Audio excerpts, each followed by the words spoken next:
Você está ouvindo o Canshow, o podcast que transcende a realidade.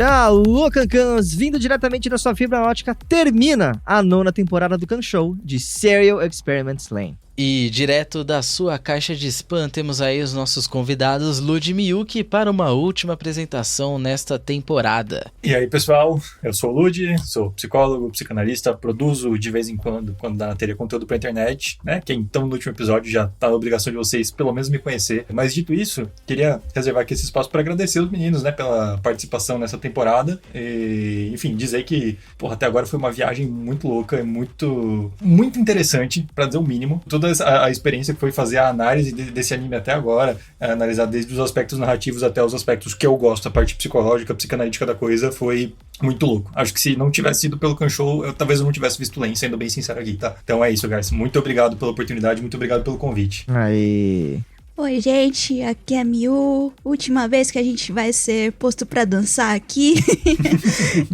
Sou podcaster, sou advogada e tenho o Nodo Kawaii, um dos principais tocadores de podcast. Também temos trabalhos no Instagram, no @NSKawaii_podcast. Talvez seja a sua última oportunidade de ir lá me seguir, por favor, vai lá seguir. Não custa nada, rapidinho. Isso aí. E também aproveitando a esteira, igual o Lud falou, também já colocar aqui os agradecimentos, porque é uma segunda rodada que a gente dança junto aqui no Canshow, muito especial. Eu compartilho da ideia do Lud que talvez eu não fosse assistir Lain de livre e espontânea vontade, ou pelo menos não tão cedo. É como se a gente tivesse obrigado, é uma referência no mundo dos animes. Como se a gente coloca os convidados no, laranja mecânica. Olha, gente, por favor, participem do Canshow que vocês querem, tá? É meio isso. Brincadeira, Mas, amigo. Enfim, não, imagina, é que por circunstâncias assim, até por causa do pôster, as imagens promocionais mesmo, né, não inspira aquele pump, né, aquela vontade de ir atrás, né, mas por uma questão até de enriquecer o seu repertório como uma pessoa que se diz fã de animes, eu acho que acaba sendo uma passagem que em algum momento o fã de anime vai ter que fazer, que foi antecipado, digamos assim, né, só isso. Galera, se vocês quiserem isso também sair... não é pra desmerecer. Se quiserem sair desse mundo aí de shonenzinho, pão com ovo de porradaria, que é muito gostoso também, mas quiserem vir com uma parada mais, vamos botar a cabeça pra funcionar um pouco, vamos pensar, assiste outra coisa antes de Lain, mas Lain é legal pro meio da jornada aí depois. Passa por um ritual de preparação antes, sei lá, depois você vem aqui, sabe? Esteja com a cabeça boa, né, porque olha, meus gatilhos foram inteiros. Faça verdade. terapia, tá bom? Entre em contato comigo lá no @lns.psi. Olha ele. Enfim, propagandas finalizadas e as nossas últimas bem-vindas dadas, vamos então pra sinopse.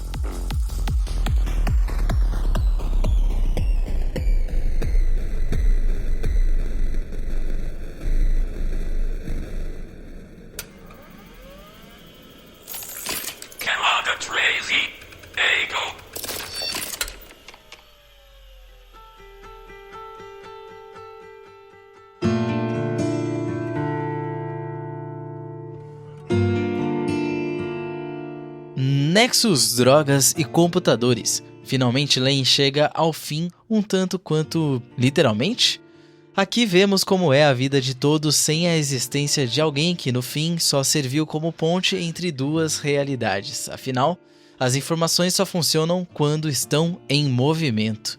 E vamos lá, são as últimas impressões aí que nós vamos trazer hoje sobre Serial Experiments Lain. Eu gostaria de ouvir de você agora, Miyuki. Quais são suas reflexões após essa reassistida e discussões aqui, debates dentro do Canshow? Poxa, não é um desfecho assim exatamente que eu esperava, talvez eu tivesse outras expectativas, mas não acho digno de menção nem nada, né?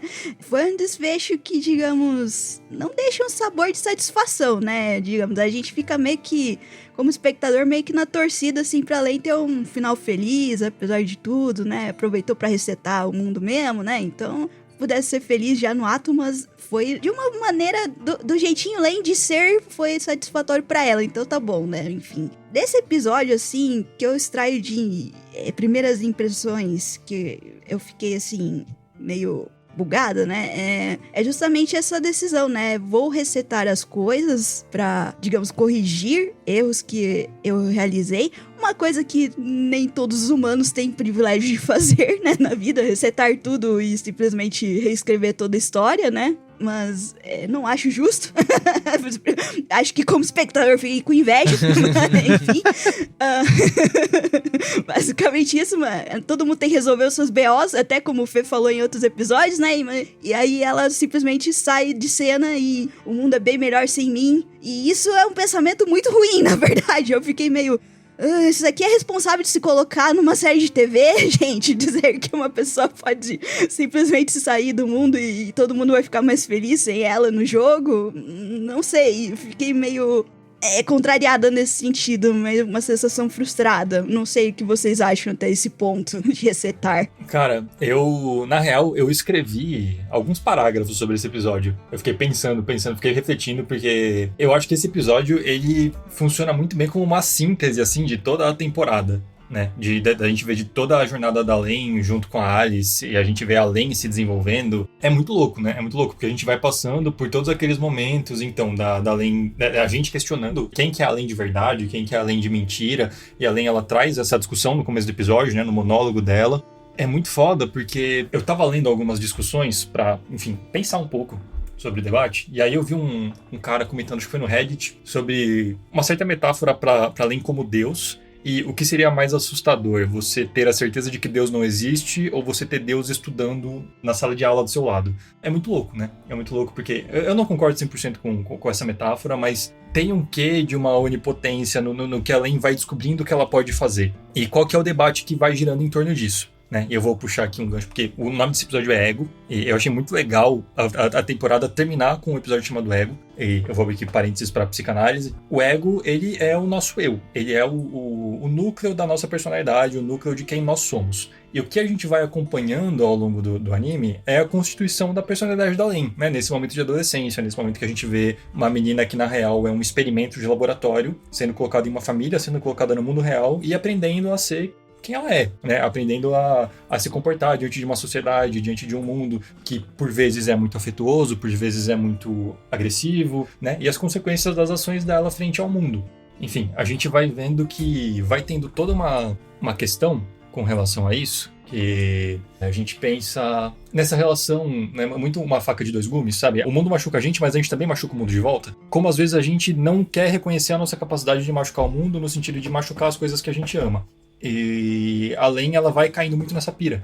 Porque a gente vai vendo toda a construção do relacionamento. O dilema do porco-espinho. O dilema do porco-espinho.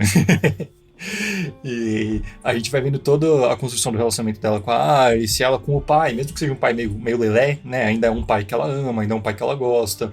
E a gente vai vendo como essas pessoas, elas vão sendo muito diferentes com relação quanto a Len em relação ao resto do mundo, né? As amigas da escola, por exemplo, estão meio cagando, assim, pra ela. Os professores não estão se importando muito, mas tem a Alice ali sempre do lado dela. E ao mesmo tempo que a Len vai tentando se moldar a essas vivências, por outro lado, tem pessoas que aceitam ela do jeito que ela é. E aí, nessa realidade que vai meio que obrigando ela a ser meio sádica, a ser meio maldosa, né? A gente retoma ali a fofoca que ela espalhou da Alice, que parece que foi coisa de outra Len, tem uma cisão de personalidade aí.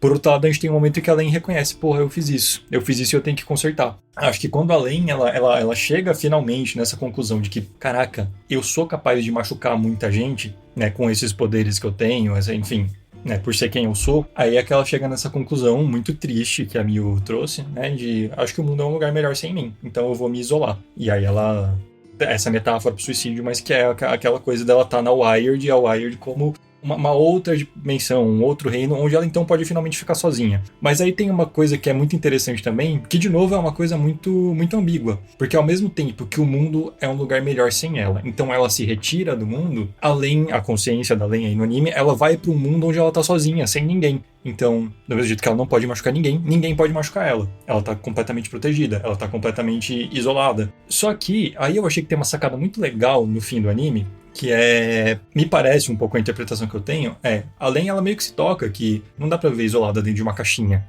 Ok, a gente pode ficar sem machucar ninguém, A gente pode ficar sem ser machucado por ninguém, mas a gente também não vai ter afeto, a gente também não vai ter carinho, a gente também não vai ter bons relacionamentos. Então, acho que vale a pena estar no mundo, né? Que aí volta por aquele final, em que a Len tá encontrando a Alice mais velha ali na ponte que aparece na abertura também, mó bonitinho, e dá espaço pra construção de uma nova relação delas, em um outro momento, em um outro tempo, em que parece que ainda existe um fantasma da Len na memória da Alice, né, apesar dela não lembrar exatamente, mas que dá brecha pra construção de uma coisa nova. Então, apesar de ser um final meio agridoce, eu achei que é um final bacana, eu achei que é um final bom, porque, de novo, traz isso. A Len, ela tá ali, sabe? Parece que tem esse reconhecimento, parece que tem uma pequena mudança. Sim, e exatamente sobre essa questão dela se distanciar, eu acho que o episódio ele decide abrir com um dilema também muito curioso, que é a questão da existência, né? Ela abre dizendo: eu só existo dentro daqueles que estão cientes da minha existência, mas esse eu que tá falando agora, quem é esse eu? Tipo, sou eu que tô falando agora, então quem é esse eu? Tipo, essa primeira frase traz novamente aquela contradição do que é a consciência do eu em relação à existência do outro. Se só é possível existir socialmente, se só é possível existir em contato com o outro, o que é então a consciência de si? No momento em que a Len decide se apagar da lembrança de todo mundo, a Len, ela continua existindo, né? A consciência da Len sobre si mesma é autossuficiente? Seria perceber essa insuficiência que traz ela de volta no final do episódio, sabe? Eu acho que, embora o episódio tenha mostrado que a Len fez a escolha dela de se apagar, eu acho que ele não deixa isso como resolvido. Embora, assim, pra gente fique um gosto amargo de ver a vida de todo mundo tocando normal e aquela personagem que a gente gosta, aprendeu a gostar, tá ausente dali, né? Mas eu acho que rola esse reconhecimento que o Lud falou de fato. E no final ela volta, mesmo que não vá voltar a ter as mesmas relações com todo mundo, né? Mas ela volta pra ver como que aquele mundo tá, como que aquele mundo interage com ela de volta, não sei. Eu fiquei pensando bastante no que pode significar esse retorno da Len, mas eu não sei se eu consegui encontrar uma possível resposta. Cara, eu acho que fica muito aberto também, eu concordo muito com isso, né? Porque enquanto de um lado a gente podia pensar numa questão de uma reintegração, assim, da personalidade dela, tipo, juntou todos os aspectos maluquinhos da cabeça dela, né, em uma pessoa só, e aí ela consegue se constituir de maneira saudável. Por outro lado, o que a gente tem é só um vislumbre, né, de novo, dela na ponte encontrando com a Alice, e a Alice pensando: nossa, você é aquela menina da escola, mas não tem como. E ela assumindo ali: não, a gente não se conhece, muito prazer, eu sou a Len. De novo, é só um vislumbre, é muito pequeno, não dá pra tomar nenhuma conclusão muito concreta a partir disso, mas enquanto todo mundo, né, na internet estava falando que foi um final agridoce, eu não achei que foi tão agridoce assim. Né? Achei que foi bonito. Achei que foi, enfim, dá uma pontinha de esperança no meio desse mar de desespero que foi esse arco final. Então, eu gosto do nome do episódio, que se chama Ego, porque a primeira coisa que me vem à mente é a morte de Ego. A música da Beyoncé, pode falar. Não ouço Beyoncé, desculpa, sou muito branco pra isso. A morte de Ego, só que, de novo, é mais um anime, né? Se eu tivesse R$1 pra cada anime que eu trouxe no Kanshou que fala da construção de self a partir da visão coletiva, eu teria R$2. O que é estranho ter acontecido às vezes, mas não é muito, mas enfim. Então, assim, a Len se apaga da vida dos outros, então ela some, né? Então tem essa desconstrução da imagem dela a partir da desconstrução, da tirada de memória dos outros, né? Então a existência dela é só atrelada, né? Até física, né? Atrelada a outras pessoas. E, enfim, né? Onde eu já vi isso, né? Enfim. É muito do não lembro, não fiz, né? O nosso grande ditado, não lembro, não fiz. Então a Len caiu nesse papinho de não lembro, não fiz. Então se eu não lembro da Len, ela some. Eu gosto também que, né, é triste, mas eu gosto de pensar que a Len levou muito aquela frase, né, de informações só funcionam em movimento, porque ela entendeu que o propósito da vida dela era ser essa ponte de informações entre os dois mundos. E quando a junção dos dois já aconteceu, a Len perde o seu propósito. Então a morte de ego da Len começa aí. E ela fala: beleza, eu vou me matar real, oficial, porque eu já não tenho mais papel neste mundo, mesmo que miserável, eu não tenho papel. Mas é aí que vem pra mim uma coisa muito interessante, porque, de novo, a gente tem mais uma referência a Alice no País das Maravilhas e a papel de guia, né? Porque a Arisu é a pessoa que guia a Len pra fora dessa mentalidade. Tanto que é a Alice que ela encontra no final do episódio, já mais velha e tudo mais. Então, tal qual a Pino em Ergo Proxy, né, com a roupinha de coelho, a gente tem a Alice levando a Len para um entendimento de que ela também pode ser querida e desejada independente de um propósito maior da vida, né? Ela nem se introduz como Len, como alguém que já reconhece e tal. Ela se reintroduz, né? Tipo, prazer, eu sou a Len, nós nos conhecemos agora, né? Então é uma nova versão. Em japonês fica claro, né? Que ela fala Hajime Mashite, né? Exato, prazer de te conhecer. Então eu sou essa nova pessoa, eu vou tentar criar o meu senso de pessoa, de eu, né? E de propósito, independente do que querem comigo, né? Então é quase que, pela primeira vez, eu acho, a gente pode dizer que a Len teve o poder de escolha, né, em ser o que ela quer. Eu acho que é muito legal isso que você fala, Nate, porque esse dilema, né, do informação só faz sentido quando tá em movimento, e aí essa coisa da Len, então, já juntamos os dois mundos, não tem mais que movimento fazer. Acho que é um debate que a gente tem muito na vida real, né, cara? Qual que é o sentido da vida? Por que a gente existe? E, se a gente for viver constantemente procurando um sentido pra nossa existência, é melhor realmente ir jogar no Vasco, né? A gente não vai encontrar nada. Exatamente. Então... O psicólogo falou isso, gente. Vai com calma. Galera, eu não assino leve embaixo. tudo a sério. Eu não assino embaixo. Não, também não. Responsabilidade nenhuma, Kanshou. Mas é isso. O cara encheu O cara encheu o rabo de Sêneca e Marco Aurélio, mano, antes de gravar. Que isso, velho. Estou no cu. Não, né, cara? A gente tem que dar um pouco do sentido pra nossa existência também, no sentido de que, encontrar prazer nas coisas, sabe? Encontrar prazer em fazer uma amizade nova, em ir puxar um ferro na academia, em se viciar em Axela e ficar loucão na balada. Mas é isso. Tem uma coisa muito problemática pra mim nesse episódio, que fica subentendido que a Len é responsável pela morte da Tisa. Como assim?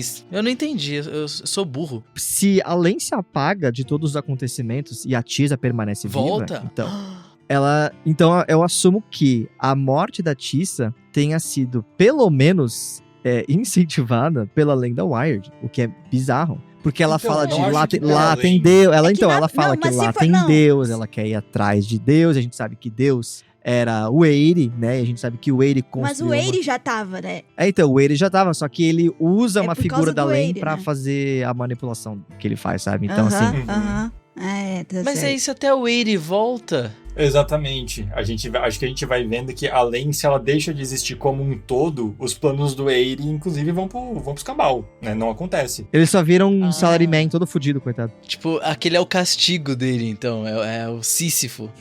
Então. Se fudeu. Mas então, assim, eu concordo muito com a Miyuki com essa visão de que, cara, que tristão esse episódio, além de chegar no ponto de que, tipo, é melhor eu me churrascar que a galera vai ficar bem, e chegar ao ponto de que a Tisa está viva por conta disso, eu achei tristíssimo, assim. Eu não esperava que esse anime fosse ter um final feliz, já na metade dele, mas, caralho, mano, dissolveu a menina, velho, virou suco. Virou informação em movimento. Exato. Mas é que parece assim meio God Madoka, né? Tipo, então beleza, vou estar ao mesmo tempo em todos os lugares, usufruindo do meu bel prazer aqui, a coisa pra livrar as pessoas que eu amo, né? Tipo, vá. Eu já vi isso, mas no futuro. Cara, eu acho que a gente pode interpretar esse final de várias maneiras, né? Vai indo muito para essas duas linhas. Acho que eu e o Fê falamos um pouco por um lado, o Nate e amigo falaram um pouco por outro, mas de fato culmina, né, na Len, enfim, tomando uma decisão que é muito difícil de ser tomada, muito difícil de ser compreendida, e por mais que a gente pense nisso, pensar de fato que uma menina de 14 anos chega ao ponto de pensar o mundo vai ser um lugar melhor sem mim, é delicado, velho. É delicado. Assim, eu acho que também depende da forma... Como acaba sendo uma coisa meio livre de se interpretar todo o processo pelo qual a Len passou ali de pensar, né? Também acho que altera a forma da gente, como espectador, considerar qual foi o sentido do final, sabe? Porque... se for uma linha, por exemplo, pensando que... Por exemplo, o diálogo que ela teve com a versão dela de Vestido Verde lá. Eu interpretei de uma certa forma que essa Len do Vestido Verde, ela... é meio que a personificação de todas as expectativas dos outros em relação ao que ela deveria ser, o que ela deveria fazer. Todas as vozes que por fora falam o que ela deveria ser e não exatamente ela se sente confortável com aquilo. Aquilo, no fundo, não a define, né? Então, a partir do momento que ela fala, quebra-se essa expectativa, digamos, dos outros que foi imbuída dentro dela. Aí tem aquele chá com Deus Pai, depois o café com Deus Pai ali, né? Chá. E aí- Não, e ele abrindo o pacote de Pringles pra achar. Pra falar com a Lane, exato. Tem uns docinhos aqui, vai com chá aqui, Len, fica bom, fica um docinho. Eu achei meio Come nada a ver essa abacate, é cena do pai, mas gostoso, tudo sai bem. cocô bom. Mas e também é livre pra interpretar, né? O que seria esse pai, eu acho que até por um pedacinho aí da psicologia, né? Mas assim, parece um diálogo interno dela, né? Um conflito de questões entre o que ela é de verdade e o que as pessoas falam que ela é. A partir do momento que ela falou quebrou-se, então ela meio que fez uma ruptura com essa expectativa e começou então a se revelar pra si mesma, né? Porque antes ela tinha que se revelar, e aí seria na ideia de sair do pijama de ursinho, né?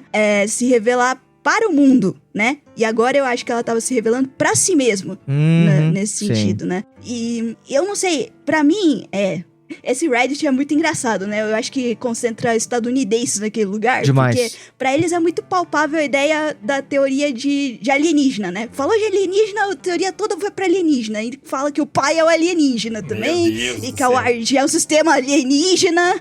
E não sei mais o que. Então pra eles é super concreto e foi por Nossa, esses enche o caminhos, cu de incidente Roswell, fica assim, mano. É porque tem lore americana citada, os caras já falaram, é nosso. Imagina nascer estadunidense. Mal sabem ele que aquele alienígena é torcedor do português, né?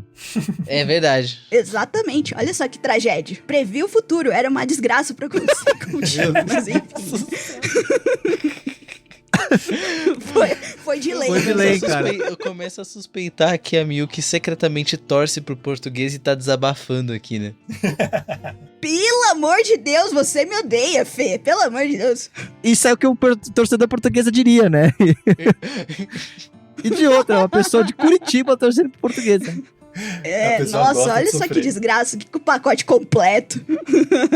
Só torce a distância ainda. Que horror. Curitiba é o quê? É Grêmio e Inter também, não? Não, Não, Grêmio é Inter do Rio Grande do Atlético Sul. Curitiba. Porra. É, foi mal, generalizei o sul. Generalizou o Sul, foda, tá? O fudido português é o Paraná Clube. Então, ele tá, sei lá onde na tabela, mas tem que usar uma luneta pra conseguir ver onde é que ele tá. Mas Caralho. enfim. Meu Deus do céu. É sério, tiveram que verificar se dava pra fazer um campeonato pra eles. Tão ruim tá. O próximo anime com a Miyuki Bom. vai ser Capitã Tsubasa. Vai ser Blue Lock, tá ligado? Com certeza. Chute de trivela, que merda.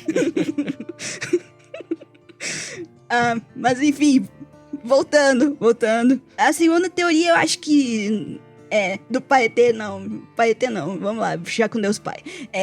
Seria Deus, né? O encontro com Deus mesmo e, digamos, assumindo para a mente da lei uma versão mais amigável, né? Uma interface mais amigável para não chocar a menina, né? Chega de chocar pessoas, já chega. E eu acho que também, puxando um pouquinho de psicologia, considerando uma figura paterna, talvez poderia ser a construção mais solidificada do superego, na minha opinião, sabe? Tipo, beleza, a gente... É porque ele tem referência, né, na figura paterna, não sei se o Lud quer aprofundar nisso, já pegar esse gancho. Porque daí seria justamente, eu acho que seria a personificação, ou pelo menos a representação, dela abraçando, então, a essência dela, ficando em paz consigo mesmo com isso, né? E até fica expresso, por exemplo, uma situação parece meio besta, né, de falar de Madeleine, né? Mas na verdade tem a ver com uma passagem importante, né? Que é um fenômeno que eles chamam... Peraí, deixa eu ver aqui no caderninho. É de Madeleine de Proust. O Proust é um escritor francês, Marcel Proust. Ele escreveu um livro chamado Em Busca do Tempo Perdido. E aí ele faz uma citação de que em um determinado momento ele acaba comendo uma Madeleine e aí ele tem uma sensação muito vívida de nostalgia do passado que se expressa, né? O efeito Proust seria equivalente à memória involuntária, né? Na neurociência. Seria aquela coisa que você desperta memórias a partir do olfato, a partir do paladar, né? A partir do momento que você come uma coisa. Nossa, lembra lá da comida da minha avó, que a gente tava num dia de chuva, ela fez bolinho de chuva. Então esse cheiro me lembra a minha mãe em determinado momento e tal. Esse tipo de efeito, né? De memória involuntária.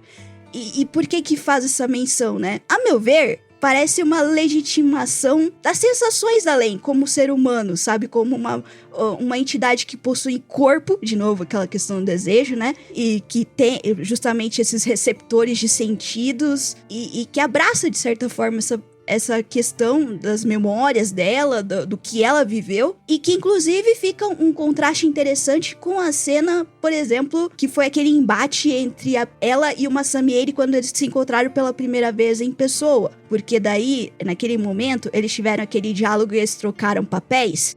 Inclusive isso é um exercício de terapia, digamos, de teatro, né? Que justamente se chama inversão de papéis, que você tenta se colocar no lugar do outro. Mas aqui tinha uma ideia menos afável, que é a ideia justamente mais tensa de verificar o que cada um estava pensando, verificar informações, né? E ainda que fosse uma ideia de um diálogo entre criatura e criador, não era uma situação amigável, né? E aqui é exatamente o contrário. É a possibilidade também de um diálogo de criatura e criador, ou então de, pelo menos, um equilíbrio entre as sensações da lei, mas de uma forma muito mais afável, né? Aquela coisa de você ter um diálogo consigo mesmo muito mais querido, né? Quando fazem aqueles conselhos, por exemplo, de como é que você falaria com um amigo? Você seria tão grosseiro como você é com você mesmo, sabe? E aí, nesse momento, é diferente. Justamente você ser uma pessoa que tá se aceitando, tá se conformando. E eu acho que aqui ela se conforma com digamos que ela seja uma entidade sui generis, sabe? Eu tenho um pezinho em cada canoa. Eu sou uma entidade da Wired. Sim, eu sou uma coisa única, né? Eu tenho um corpo também, que se solidifica aí no mundo real também quando eu quiser. E eu também posso me apagar quando eu quiser. E eu vivo assim, nessa vida louca, única minha. Eu sou única no mundo dessa forma. Mas se a gente for pegar de uma versão, assim, mais macro, né? Todos nós somos únicos, né? Então, na nossa individualidade, na nossa singularidade. Então, meio que é uma forma de dizer, abrace isso, né? E aí, tudo bem, você ser uma pessoa diferente. Além de fato se torna onipresente, né? Tem aquela cena que ela tá discutindo com a outra versão dela, e aquela outra versão tá entrando em todos os lugares, tá na escola, tá no Sibéria e tal. Então ela tem essa presença, mas não participativa, né? Então, mas só se ela quiser, porque ela pode aparecer pra Alice e tal. Então, eu ainda acho meio deprê, porque, enfim, se ela quiser escolher participar da vida ativamente, ela pode, mas, tipo, olhar a vida acontecer e você encarar, nossa, a vida dos outros é muito melhor sem mim, que ainda assim é foda. Ela parece que tá jogando The Sims, né, velho? Mas eu acho que é justamente o episódio se divide em duas partes, né? É a conclusão ruim que a gente tomou aqui e a conclusão de, tudo bem ser o seu mesmo, dane-se. E ser você mesmo tem consequências, né? Você perde experiências e tá tudo bem. Que, de novo, pra mim é o final que a Len toma ali. Ela decide voltar, mesmo que depois de muito tempo, mesmo que não tendo mais o que ela tinha antes, ela decide voltar, ela decide estar no mundo. Mas puxando esse gancho que a Mil trouxe do chá com Deus Pai no céu ali, a Len saiu da garrafa da lata de Pringles. Eu tava fazendo uma leitura que eu achei muito interessante de pensar, que quando a gente vai falar do inconsciente, né, a gente tem aquela parada de id, ego, superego que tá super falado, né, é super senso comum hoje, todo mundo conhece as palavras, pelo menos. Mas qual que é o significado de cada palavra, né? Ego é o nosso eu, é o cerne da nossa personalidade, é o que vai mediar a relação entre o nosso mundo interno e o mundo real. O id é basicamente todas as nossas emoções, todos os nossos sentimentos, todos os nossos desejos e os nossos pensamentos que ficam inconscientes e que podem ou não passar para a nossa consciência. E o superego, ele é a influência da cultura no nosso inconsciente. Então, é o nosso sentimento de culpa, é o nosso sentimento, aquele nosso pensamento de puta, mas será que eu faço isso? Né? São todas aquelas regras que são inseridas na gente pós-cultura. Um pouco da leitura que eu vou fazendo é que durante o anime inteiro a gente vai tendo não 3 Lens, mas 2 Lens. Uma Len muito retraída, que é uma Len que é muito governada pelo superego, que é uma Len que tem muito medo desse mundo, que é uma Len que tem muito medo de tudo que pode acontecer, né, que vai ficando cada vez mais fechada, e que vai se abrindo conforme ela vai tendo contato com pessoas boas, né, com a Alice, com esse pai que vai acolhendo, ensinando ela sobre tecnologia, e uma Len que é completamente governada pelo id, que é a Len da Wired, que é a Len que vai lá e faz fofoca da Alice, que é a Len que vai lá e brinca com a realidade de todo mundo, que é essa personalidade da Len que é até usada pelos Knights ali pra fazer propaganda, assim, né, deles e pra chegar no ponto final, que é fundir os dois mundos, o mundo real e o Wired, o Nexus. O ponto que a gente chega nesse episódio, e aí eu acho que dá pra fazer algumas leituras diferentes, primeiro é uma Len que esvaiu completamente o seu id e em um sentimento de culpa muito grande puxado por um superego, que é muito punitivo, que é muito rigoroso, que é muito, como a gente diria na psicanálise, castrador, é o que direcionaria ela a essa decisão de, você fez tudo isso de merda, agora a consequência é essa, né, minha filha? A vida dos outros é muito melhor sem você. A outra leitura que a gente pode fazer é uma leitura também de que ela esvaziou o id, ela esvaziou tudo que ela queria fazer, tudo que ela poderia fazer. A conclusão final é, já que eu não tenho mais nada pra fazer, o meu último ato é e acabou por aí. Quando ela chega nessa conversa com o pai, que é depois que ela dá uns berros ali com a outra versão dela, né, com a versão dela de vestido ali no trem que buga e tal e desaparece, eu acho que uma outra leitura que a gente pode fazer é, ela conseguiu superar esse superego muito rigoroso, muito ditador, e ela conseguiu entrar em contato com um superego, uma cultura que é como um pai funcional, né, vamos colocar aqui, um pai presente na vida da criança, que vai lá, que impõe regras, mas que quando ela tá triste chega e faz um chá com bolinhos pra ela poder se acalmar depois, pra trocar uma ideia saudável, sabe? Então parece que vai tendo um pouco dessa navegação, né? Ela vai entendendo que, ok, o que eu faço tem consequência, mas eu posso pedir desculpas, né? E não é pedir desculpas pra que o outro veja que eu pedi desculpas, que nem ela faz no outro episódio, que ela apaga a memória de todo mundo, menos a da Alice, pra Alice ir atrás dela, né, meio que, sabe, eu aceito as suas desculpas. Não, é um pedido de desculpas legítimo, é um pedido de desculpas, eu fiz isso tudo e eu não posso desfazer, mas dá pra fazer isso aqui. No caso dela é desfazer porque ela é meio que Deus, né, ela pode desfazer tudo, mas vem com esse peso de então apagar a existência dela, entre aspas, porque ela continua existindo ali na mente de algumas pessoas, né, na mente do pai, na mente da Alice, na mente do Taru, que, enfim, que vão tendo algum contato com ela, vão tendo alguma lembrança, mesmo que seja só um fragmento, mesmo que seja só um fantasma, uma sombra. E voltar no final e arcar com essas consequências, né? Ok, eu não existo mais para essas pessoas, mas eu existo no mundo. O que dá pra fazer a partir disso? Não, mas era isso. O raciocínio era meio que esse. Essa leitura sobre essa questão de uma além perversa, né? Muito fundamentada no id, muito fundamentada nos desejos e que vai passando por cima de todo mundo para fazer o que ela quer e ao mesmo tempo ser recompensada por isso. E uma além que é muito retraída, que é governada por um superego e que esse ego dela, que é muito frágil, fica num ping-pong e não consegue encontrar um meio de conversa entre as três instâncias, né? Fica muito refém de um ou muito refém de outro. E aí quando tem que arcar com as consequências, bom, essa cobrança vem que nem um tiro de 12. Né, é pedrada, e aí fragiliza, e aí como que uma pessoa com um ego frágil, com uma pessoa que nunca teve esse contato real com o mundo externo, que sempre viveu dentro dessa própria fantasia, seja uma fantasia de um mundo muito punitivo, seja uma fantasia de um mundo que ela pode ignorar e passar por cima porque ela é Deus, como que ela lida quando o mundo cobra ela pelas coisas que ela faz?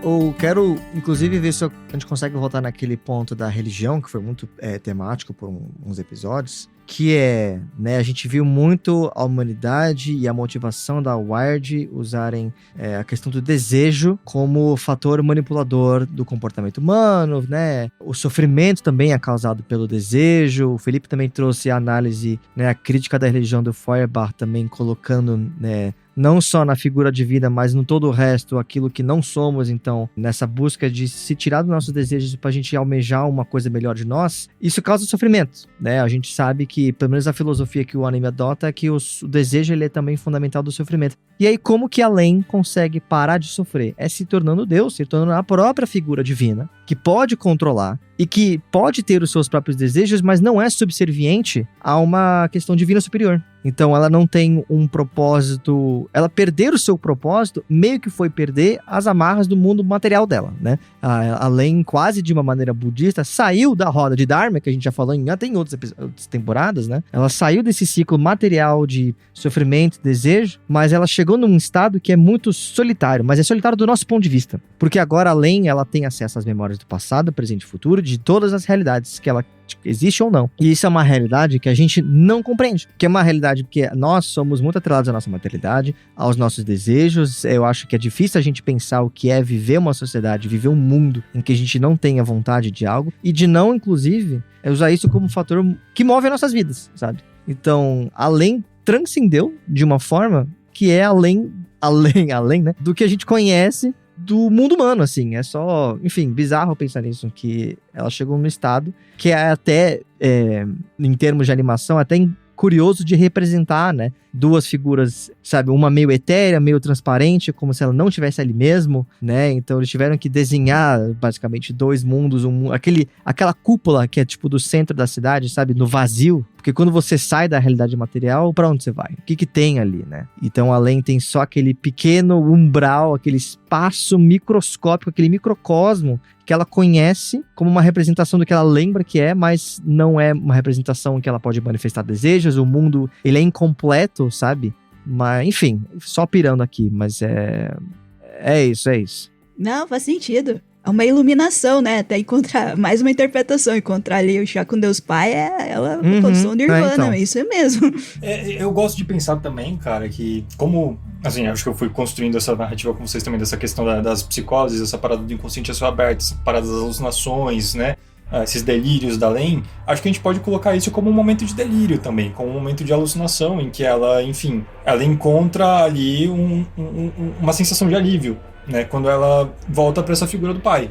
Ela alucina com isso e isso ajuda ela a pensar de novo. Não, eu posso ser acolhida no mundo. Pelo menos é um pouco da leitura que eu faço, né? Porque acho que se a gente vai falar um pouco de psicopatologia aqui, não vou aprofundar muito, mas a gente vai vendo essa Len muito doide, essa Len muito, né, que se coloca acima de todo mundo, que passa por cima de todo mundo, que faz fofoca das amigas, acha que não vai ter consequência, é uma parada muito perversa. É realmente uma parada como se ela se colocasse acima da cultura, acima das leis, acima de Deus, e ela se torna o próprio Deus, como se ela não tivesse que encarar consequência nenhuma. Só que a gente volta para as relações reais dela e a gente volta para Alice, né, o guia dela pra dentro da toca do coelho. E ela vê, porra, eu estraguei essa relação. E isso traz um sentimento de culpa muito foda, que é o que faz ela ter esse momento de preciso consertar, da onde que eu vou tirar a inspiração pra consertar isso? Onde que eu posso me tocar aqui pra conseguir consertar isso? E aí ela lembra do pai. Ela lembra do pai que tava ali acolhendo ela, que tava ali ensinando ela, que tava ali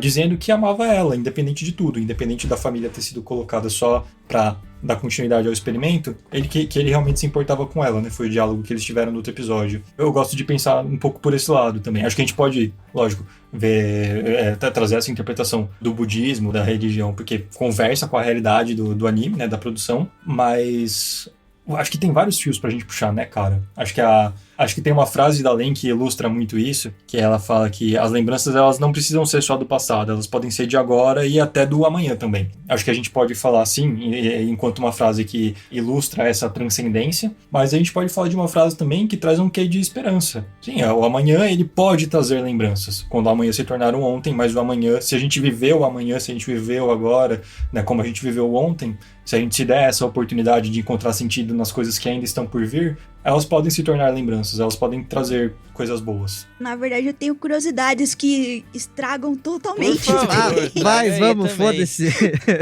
13 episódios depois, você ouviu já a opinião dos participantes do Kanshou. A partir de agora, ouça por sua conta e risco. Exato. Se trata, na verdade, de duas coisas. Primeiro, uma observação visual.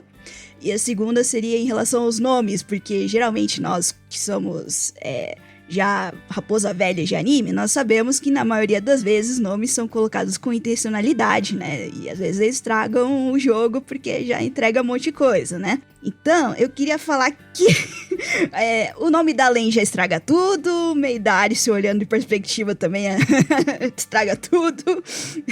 Eu vou começar pelo da Alice, que é mais fácil, tá, gente? O nome da Alice completo é Alice Mizuki é sobrenome, né? O nome da Alice é escrito em hiragana. Quando as coisas são escritas em hiragana, geralmente elas deixam uma margem para que você interprete da forma que você quiser, tá, gente? Então, qualquer atribuição de simbologia que você achar adequado, beleza. Eu vou me apegar no Mizuki, o jeito que foi escrito, porque ele é um pouco diferente. Ele foi escrito, esse Mizu, quem entende um pouquinho de japonês pode associar com água pela fonética, mas sabe também que tem várias palavras que têm a mesma fonética e conforme é escrito pelo kanji, o significado é completamente diferente, né? Então esse Mizu aqui, ele vem de vibrante, agradável, e o Ki vem de história, registro, época, período. Então, ela é a prova de que dos tempos bons que a Len teve em vida, sabe? Estragou completamente a minha experiência quando eu vi. Tá? Durante a história, obviamente, não fez muito sentido, né? Mas olhando em retrospecto, agora fica... Ah, era isso, tá bom. Um ponto interessante que eu achei também é que, por exemplo, aqui no episódio final, a Len só se apresenta como Len e não como Iwakura Len, né? Que seria o sobrenome dela, né? E isso é importante, assim, eu vou dizer pelo final das contas, porque significa que a Len tá ressignificando a história dela, tá? Porque não é legal abraçar o nome da família dela, suposta família dela, né? Porque tem evidências, digamos assim, dos propósitos que o Eri tinha com ela ali. Basicamente, o Iwakura, literalmente falando, Iwa significa pedra. E o Kura significa depósito ou armazém. Aí fica um depósito de pedra e você fica, meu, que é Depósito isso, de né? crack? Mas calma. Paralímpico crack. Vamos acabar com as drogas, tá certo? Essa é a mensagem de Len, caralho. Ah, eu estou na guerra contra as drogas e as drogas estão vencendo. Exatamente, venceram, né, no caso. Mas assim, uma primeira coisa, né? Muitos sobrenomes japoneses, não todos, mas muitos, inclusive os meus, eles têm a ideia de colocar localidades, embora imprecisas. Então, tipo, se você fosse falar um depósito de pedras, que depósito de pedras? O Japão é enorme, pode ser qualquer depósito de pedras, né? Então, deve ser de alguma localidade, né? Mas, para além disso, dá para interpretar como sendo a expressão pedra usada como receptáculo. E aí, a gente vai entrar em questões do shintoísmo. Eu acho que eu já falei em outro episódio que o shintoísmo, muito antes de ter santuários e estátuas, as pessoas buscavam a muleta do simbolismo através de montanhas, de árvores, de rios, de lagos, enfim, vários elementos da natureza, de preferência grandes, né? E talvez versões menores seriam possíveis de você ficar mais próximo, né? E aí, nessa parada estariam incluídas pedras. Tá? Pedras grandes, né? Até se acredita que algumas fossem meteoritos, inclusive, que caíram e ficou ali porque até a composição deles é bem diferente, né? Esses pontos, na verdade, né, que usavam-se como referência mais próxima, inclusive se você for fazer algum turismo lá no Japão, ou você viu alguns animes e doramas, enfim, já deve ter visto, assim, pedras ou árvores que meio que são cercados por um cinturão, digamos, de cordas trançadas e com umas tranças de papel, assim, decorando essa trança enorme. Eles são chamados de Yorishiro e são considerados pontos em que se acreditava que os kami, as deidades, né, ou os deuses mesmo, desciam à Terra para agraciar a humanidade com a sua presença em determinadas datas de rituais específicos que os chamavam. Estavam ali para serem prestigiados, basicamente ficar em algum determinado período mais próximo das pessoas e eventualmente realizar desejos, etc, né? Então, uma pedra que serve de receptáculo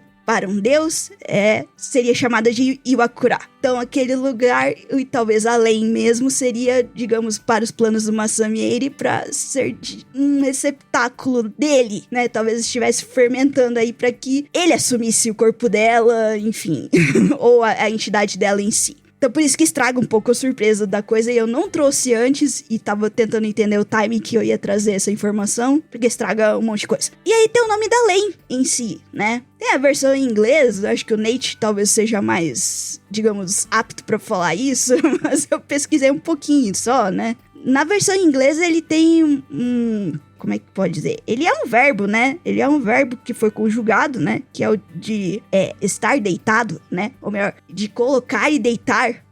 Eu não sei como colocar direito essa frase, mas é como se você, em vez de colocar a palavra deitou-se ou estirou-se, seria alguém colocar ali você deitado ou estirado. Essa é a versão do past participle, né, dele. Talvez isso se relacione com a expressão da pedra, né? Tipo, ou o fato de ela ter sido colocado pela família ali, ou melhor, pelo Eri, numa família ali, né? Tem a versão em japonês, que daí tá escrito em kanji, né? Já tivemos aí testemunho em várias cenas do anime, né? E aí, o re significa o som do tilitar de metais, de joias, e aí remete a cerimônias religiosas, né? De chamar alguma coisa, uma entidade, um espírito, enfim, né? Quando você bate aquele sininho de, tipo... Sabe aqueles sinos que são de bacia, assim, de metal, que você bate, assim, e aí faz tan, sabe? É tipo isso, ou utilitar daquelas contas, aqueles terços próprios do budismo, né?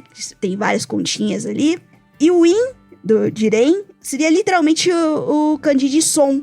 Então, 2 vezes som, né? Mas a ideia seria, então, de um chamado, uma espécie de chamado. Então... Chamado do quê? Provavelmente chamado de... justamente dessa possibilidade de mudança, né? De conexão do mundo real com o mundo digital. Enfim, chamado de mudança mesmo, que eu consigo imaginar, sabe? Estraga muito o jogo isso aí, sabe? Não ajuda. Eu não trouxe porque geralmente eu imaginei que iria talvez influenciar de alguma forma a nossa interpretação. Tentei jogar algumas coisas, mas ferrou.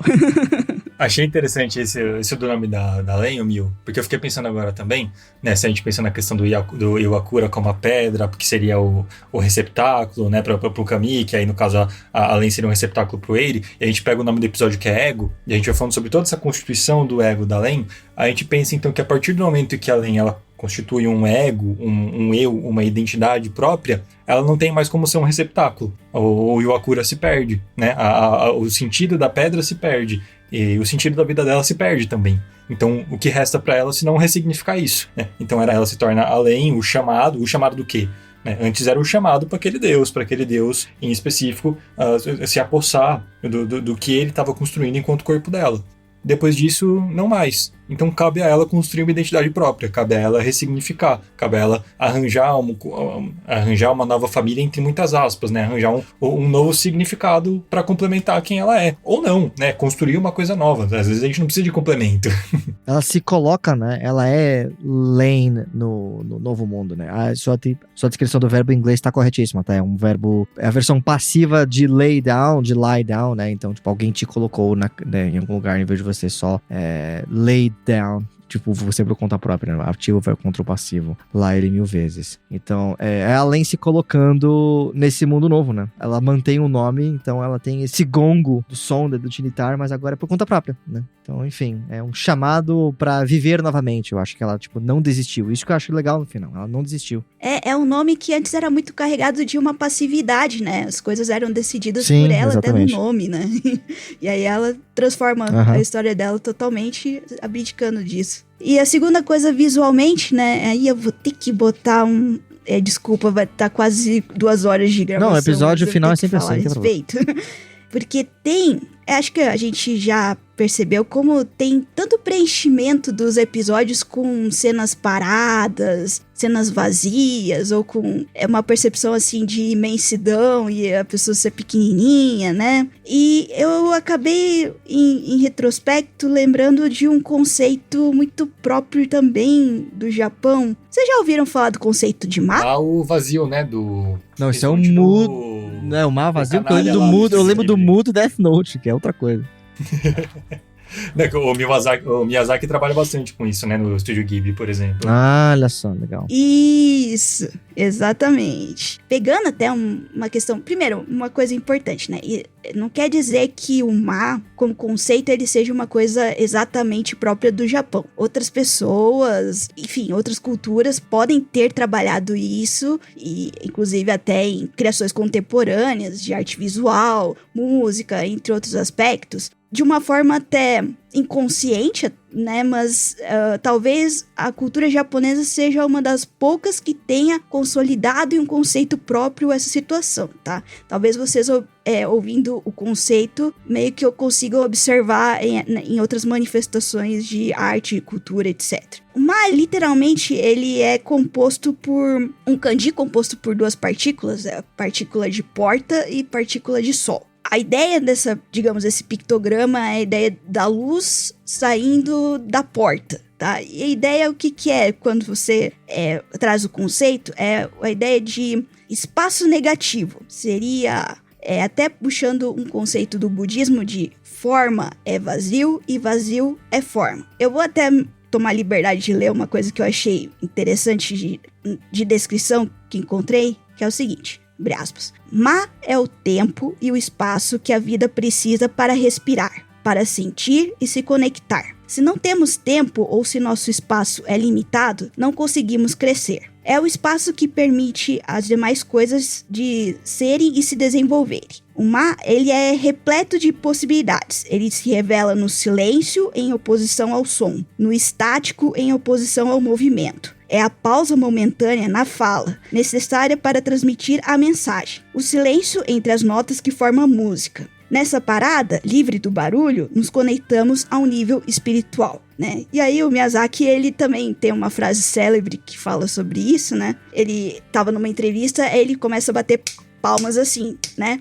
O tempo entre as minhas palmas é o Ma. Se você tem apenas uma ação incessante, sem espaço para respirar em nenhum momento, isso é apenas uma agitação. Mas, se você pausar um pouco, a construção de tensão no filme pode crescer numa dimensão muito maior. Se você tem só uma tensão constante a 80 graus o tempo todo, você fica apenas atordoado. Então, eu acho que esse conceito é muito explorado, tanto visualmente, quanto também na sonora de Len, né, com o som dos fios, e eventualmente não tem o som dos fios também, até nesse último episódio se mostrou a ausência total desse som dos fios, que geralmente ocupava, né, o vazio, e para demonstrar que era uma outra dimensão mesmo, que além estava, né? E eu acho que isso acaba, de certa forma, preenchendo, justamente ao nível macro, as nossas interpretações. No vazio que o anime apresenta da história, a gente interpreta do jeito que a gente quiser, sabe? E essa possibilidade de infinitas possibilidades, né, é que torna, eu acho, que o anime interessante e encantador. E a última coisa pra linkar, eu achei que interessante, e eu vou ser meio xaropa aqui também com o japonês de novo, mas, assim, a gente tava numa trilha de angústia da lei em admitir-se como humano ou não, né? Como ser uma entidade humana ou não, né? E é interessante, ao pesquisar o Ma, que essa é uma partícula que também está na palavra humano, que é a piadola do pessoal que estuda japonês, né? Ironicamente é ninguém, né? Justamente humanos, ele ninguém, né? Bem fácil de memorizar, né? Então tem justamente a partícula de hito, pessoa, e o ma. E qual que seria a ideia, né? Que seria justamente no espaço coletivo que se torna uma pessoa com humanidade, né? Ou então seria o espaço no qual pessoas estão. Então nunca é uma coisa assim, uma pessoa sozinha se torna humana, ela precisa do espaço que a torna humana. E eu acho que também isso é contraditório justamente entre os conceitos que se tem do mundo ocidental para o mundo oriental, né? A ideia do tipo do coletivismo, né? Que se tem em várias culturas asiáticas, né? Um pensando no outro, de certa forma, em uma determinada extensão, e contrapartida com a individualidade do mundo ocidental, né? Capitalista, enfim.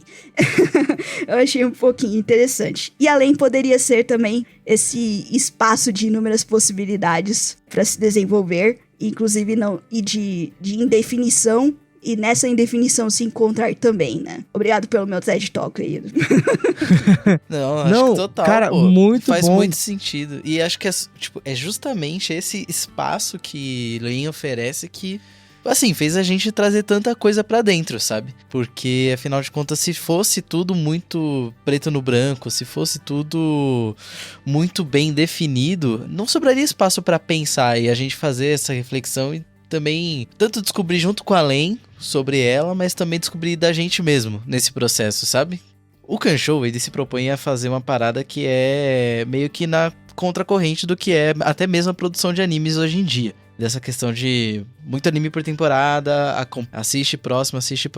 E esse espaço, esse silêncio, essa pausa pra discussão, pro debate, pro contraditório, pro dito, pro não dito, acaba se perdendo, né? Que é o que a lógica ocidental, a lógica capitalista de produção também empurrou a produção de animes para. Mas eu acho que faz total sentido, assim, o que tu trouxe de contribuição, e eu consigo realmente lembrar do Ma, assim, presente em várias obras, né? Minha mãe tava vendo agora, por exemplo, antes da gente começar a gravar, o Dias Perfeitos, né? E É um filme muito também sobre a realização da vida nesses momentos de silêncio, né? Nesses momentos entre acontecimentos, assim. Diga lá, Nathan, eu te cortei aí. Não, é que me deu uma luz foda essa questão do mar, porque, como a Milk falou, né, as coisas, elas são as coisas que elas são, porque também tem os espaços entre esses eventos, né, as palmas, por exemplo, né, as palmas são definidas pelo intervalo que elas acontecem, né, e é muito sobre nosso, e aí não tô me baseando necessariamente em uma filosofia específica, mas eu digo isso da nossa própria experiência humana, que é sempre a gente se molda a partir dos lugares que a gente frequenta, as pessoas que a gente conhece, o espaço em que a gente tá presente físico no momento, né? E além tá nesse momento quase que um choque epilético, assim, né? Um espasmo cerebral nela, porque ela tá ocupando tudo ao mesmo tempo. Não tem intervalo. É a realidade wired, é conflitante, é extremamente mais do que qualquer pessoa pode aguentar, sabe? Então, o conflito vem daí, vem da subversão desse mar, vem da ocupar o espaço que ela não devia. E pra mim faz todo sentido criar o conflito todo baseado nisso, sabe? Ô, Lud, É o que o Lacan fala do vazio, né? é o que eu ia perguntar pra você. O Lacan tem uma parada do vazio, não tem? O sujeito se cria entre os espaços. Sim, o Lacan ele fala muito da falta, né? De novo, eu não manjo de Lacan, mas a falta é um dos conceitos principais da obra dele. E é o que a gente pode falar sobre essa questão de que a falta ela é inerente a gente, né? Quando a gente nasce, a partir daí há uma falta. Quando a gente passa a se relacionar com os nossos pais pela primeira vez, o momento em que a gente se relaciona com o nosso pai, que a gente sai do seio da mãe, passa a haver uma falta, né? E a vida inteira é composta por essas faltas. Quando eu falo lá atrás, por exemplo, que a gente não tem que procurar um sentido na vida para viver ela, não é que a vida não tem sentido mesmo e é isso, foda-se, mas o sentido da vida é viver. E dentro disso encontrar outras coisas, né? Agora, a gente vive numa realidade que obriga a gente a ocupar essas faltas constantemente, a ocupar essa, entre muitas aspas, falta de sentido com atividades cotidianas, com trabalho, com consumo, né? E não tem espaço para falta real, não tem espaço para a gente parar e pensar, não tem espaço para a gente parar e tomar um café, não tem espaço, não pode ter espaço. Que você vá às 22 até 6 da manhã. Vamos lá, vamos Entra- trabalhar, pô. Pobreza que Entra um resiste a pouco- 16 horas de trabalho. Cara, a Miyuki botou a prova, trabalha enquanto eles dormem, aí ó, se fudeu. Mas é um pouco do que o Adorno fala, e eu não vou conseguir desenvolver muito aqui, porque tanto me falta leitura quanto falta pra gente um pouco de tempo, mas sobre o tempo livre, né? Sobre o tempo livre ele não precisar ser equivalente a você dedicar ele a um hobby, a você se ocupar produtivamente do tempo livre, né? Mas o tempo livre ele também pode ser um vácuo, e esse vácuo é necessário, né? Pra nossa realização enquanto humanos, assim. Eu gosto do Camus também. Os gregos estavam certos, porra, vagabundo. Eu gosto do Camus também, quando ele vai falar sobre o Sísifo tem que dar um jeito de ser feliz.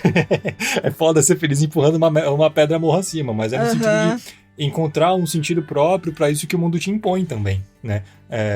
Não sei se vocês já leram O Estrangeiro, mas é um livro do caralho, sabe? Acho que ele vai falar muito sobre como o mundo cobra a gente de ter um sentido muito incomum entre as coisas, e quando a gente encontra um sentido muito nosso para a realidade, o quanto isso é também meio angustiante para todo o resto da galera, né? Quando a gente vive nessa realidade compartilhada em que a gente não tem espaço para nada, tudo tem que ser muito coerente entre todos, muito consensual entre todos.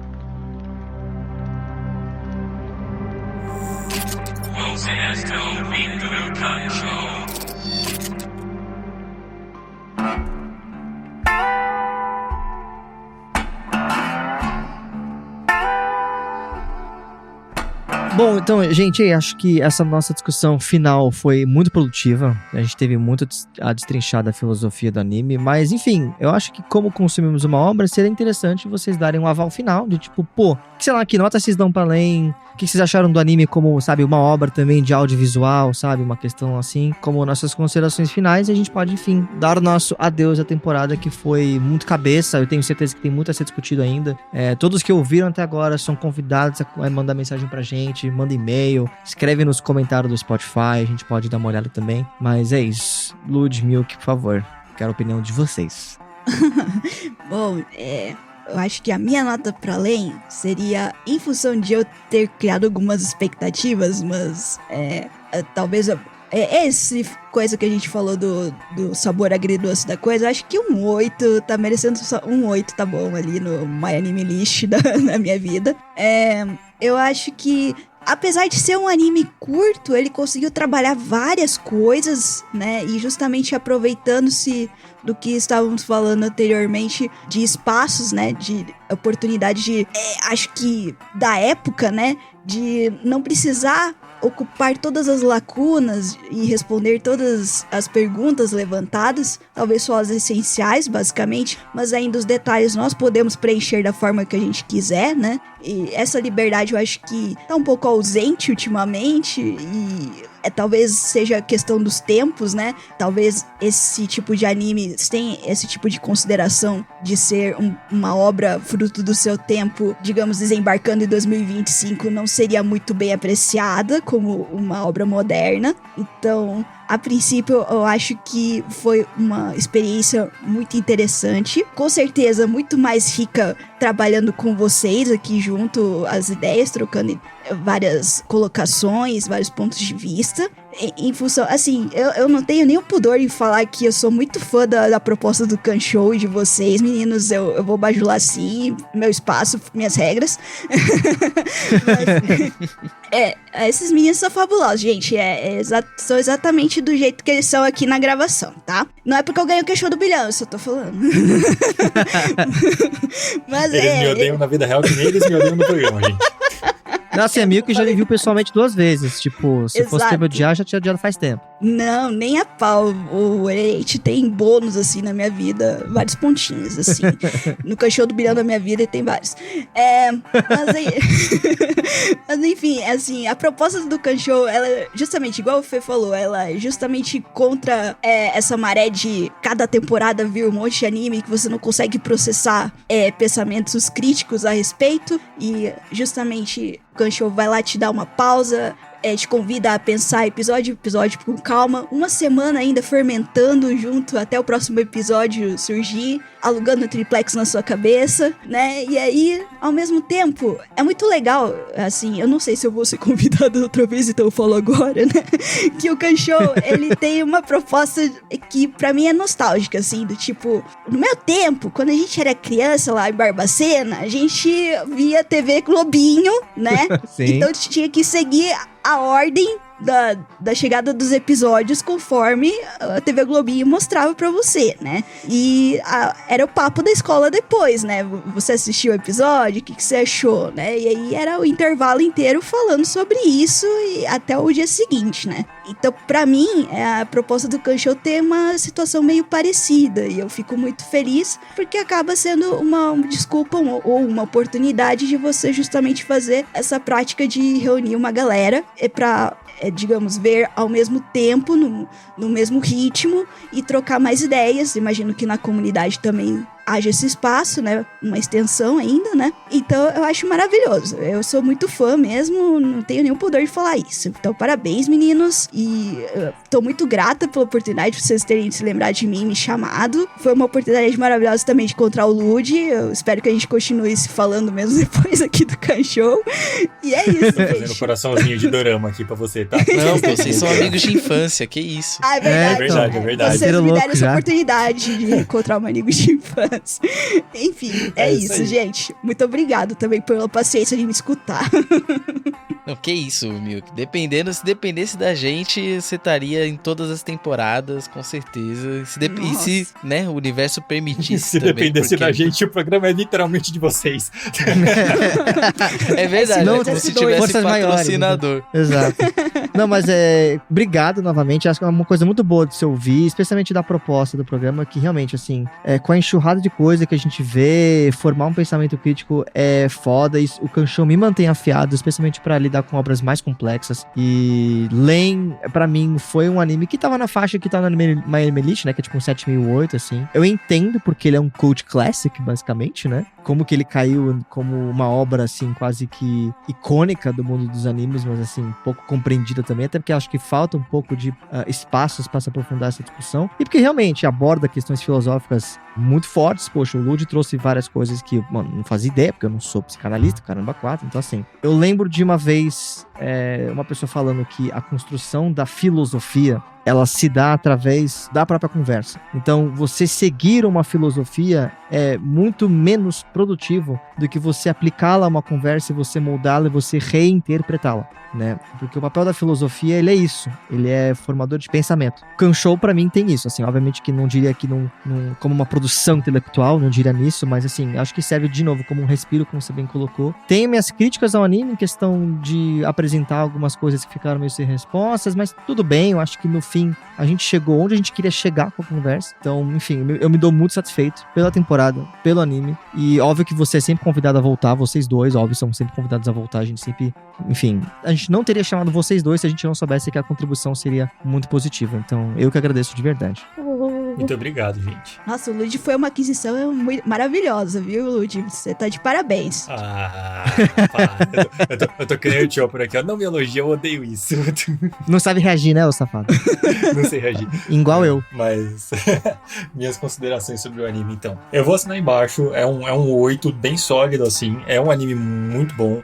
Se a gente vai pensar em toda a questão de produção audiovisual, que eu não manjo nada. Ainda assim, achei do caralho. Dito isso, eu não dou um 10 porque simplesmente teve questões ali narrativas que eu achei que poderiam ter sido melhor construídas. Né? A gente tem alguns episódios que, por um lado, deixam muitas pontas soltas, por outro lado, tentam ser muito explicativos, assim, e no final das contas acaba não chegando muito em lugar nenhum. Mas quando a gente olha pra construção geral da narrativa, né, do arco da Len, do arco da Aris, de como tudo isso culmina no ponto que culminou e as reflexões que isso vai trazendo, mantém a média do anime bem alta, sabe? Então, é uma obra cult, né? Não à toa a gente vai vendo aí sendo utilizado como a referência por Matrix, por exemplo, muito claramente e muito não creditadamente também. Mas é isso, cara. É uma baita de uma obra. Recomendo demais. Se alguém quiser também compartilhar aí as opiniões, o que vocês acharam da nossa jornada aqui no Kanshou discutindo isso, o que vocês acharam do episódio, também sintam-se para me mandar DM no Instagram, qualquer coisa do tipo. Estamos por aqui. E no mais, queria agradecer aos meninos pela oportunidade, né? Eu participei de um Cantalks lá atrás, a gente falou sobre filme de corrida lá do cara do topetão, da barata. Headline. A barata Headline foi foda. de cascata. Do Headline. Que vai também, completamente no sentido oposto do mar, né? Tipo, headliner não tem espaço usar para todos respirar. Exato. É frenético. O mar é no final quando acaba o filme. É isso, é usar entender a obra além de um produto audiovisual, né? Mas assistam também. E, de novo, muito obrigado, meninos, pela participação. Né? Nóis. Assina embaixo no que a Miyuki falou. A proposta do podcast é do caralho. Né? Não fosse por isso, eu não seria apoiador de projeto já há tanto tempo. Também pra puxar um pouco o saco de vocês, porque vocês merecem. Mas comecei aqui no Kanshou como apoiador no grupo do Telegram. Nem conheci os meninos. Depois que a gente foi ver de dar rolê junto e de sair. Inclusive, uma curiosidade, eu e o Fê, a gente faz aniversário no mesmo dia.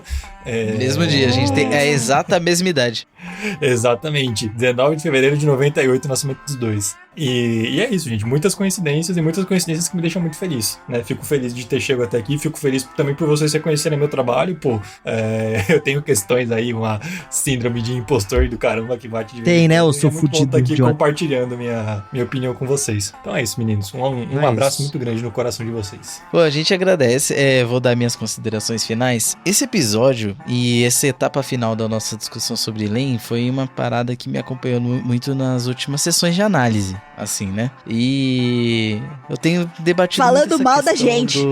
Não, pô, não, imagina, falando mais do que bem, na verdade. Que eu tenho debatido muito essa questão do tempo livre, né? E coisas que a gente veio comentando aqui e tal. E embora eu não tivesse tão concretamente esse conceito que você trouxe hoje, Milk, do mar, realmente, quando eu e o Nathan a gente pensou em fazer o Kanshou, era em busca disso que a gente tava, assim. Em busca desse espaço de construção, esse espaço de silêncio. Isso que você citou da nostalgia me pegou muito forte, assim, porque eu passei esse último ano sendo muito nostálgico. E nessa última sessão de análise foi o momento em que eu tava conversando, a minha terapeuta me perguntou como que era a minha relação com animes, assim, e sempre pra mim era o momento de silêncio, né? Era um momento de silêncio onde eu sozinho via o anime pra depois comentar na escola com os colegas e tal, mas era também porque enquanto criança, eu passava muito tempo sozinho, de fato. Mas, ao mesmo tempo, era um espaço realmente de construção de quem eu sou hoje. O anime, ele acabou virando um espaço de mediação para construção de emoções complexas que eu viria a sentir mais pra frente, né?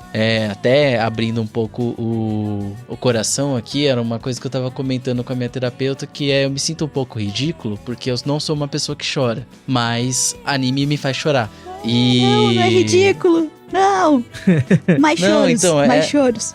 Tipo, é um negócio assim que me faz achar que é um pouco infantil, mas também, assim, foi espaço onde eu pude desenvolver, assim, essa parte do meu ego, liberar o meu id em determinados momentos da minha vida, sabe?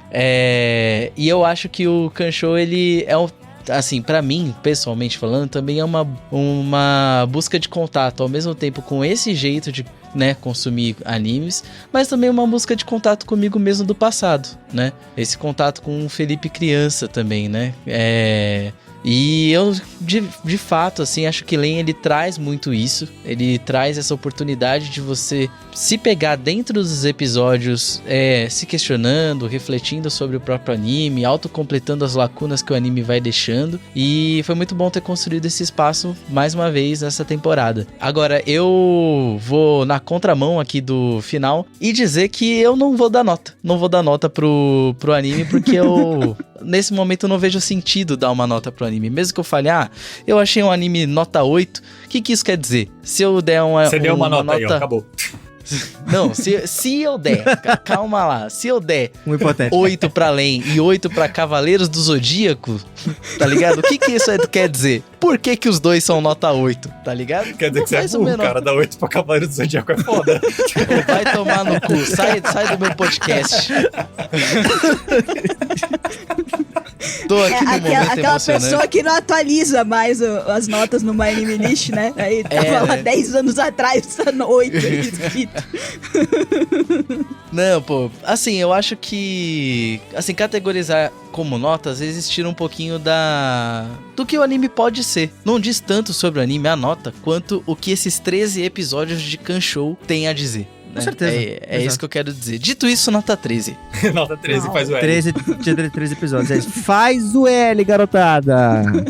Faz o L de Len, inclusive, né? Olha que círculo verdade, perfeito. É isso aí.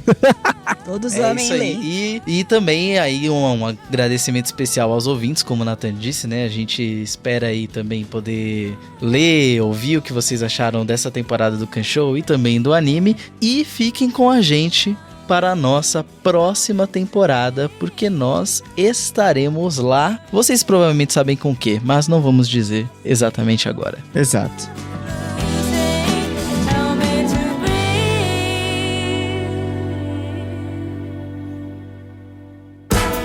E é isso, chegou a maldição de último episódio, onde o Kanshou do Bilhão vai ser o seu pesadelo, porque bem-vindos ao Kanshou do Bilhão, do pesadelo imortal, asteca, budista, botafoguense, arcano, nocturne, cibernético.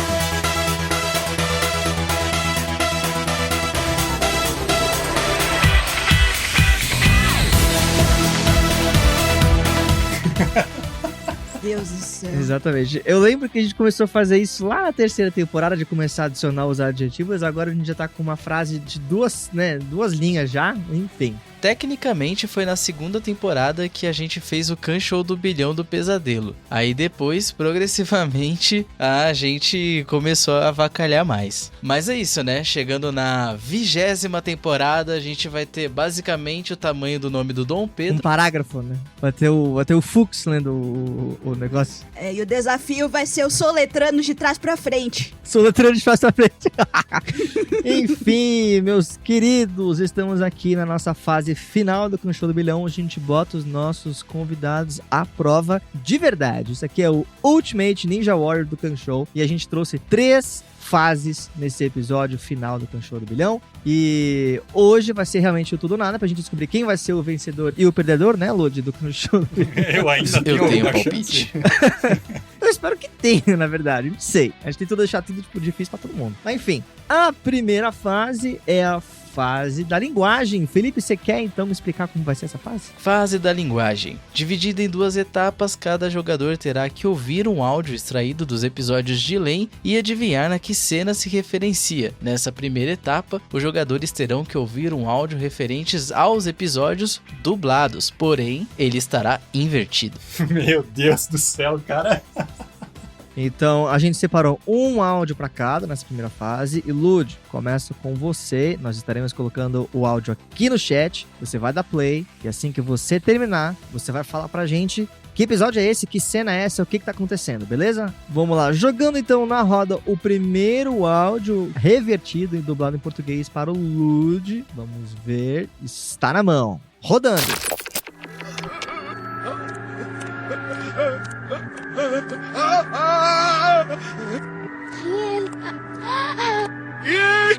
Isso, velho! É que eu sempre soube qual é erro do morro de frente da polícia que não cana a gente! Não vá pro preço, furei! O do me se dá para que nós esquilo 18 mil você na nisso aí se for por cabreira da medo e cadê que me treco se ao piche de você para quem me dá por aí sou.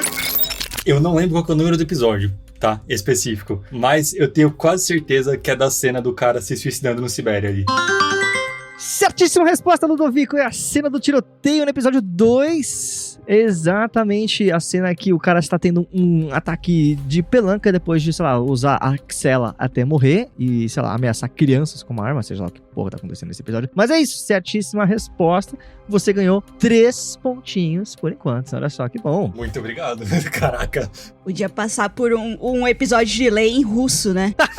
A gente procurou em outras línguas, tá? A gente tentou achar outras línguas, tá? A gente não conseguiu. Mas não... Podia ser pior, tá? Eu podia estar passando lei sei lá, em etíope, pra vocês entenderem. Mas, Miyuki, agora é a sua vez. 35 pontos para o Lud, você está aí com vantagem de 8 pontinhos, enviando aí o áudio número 2.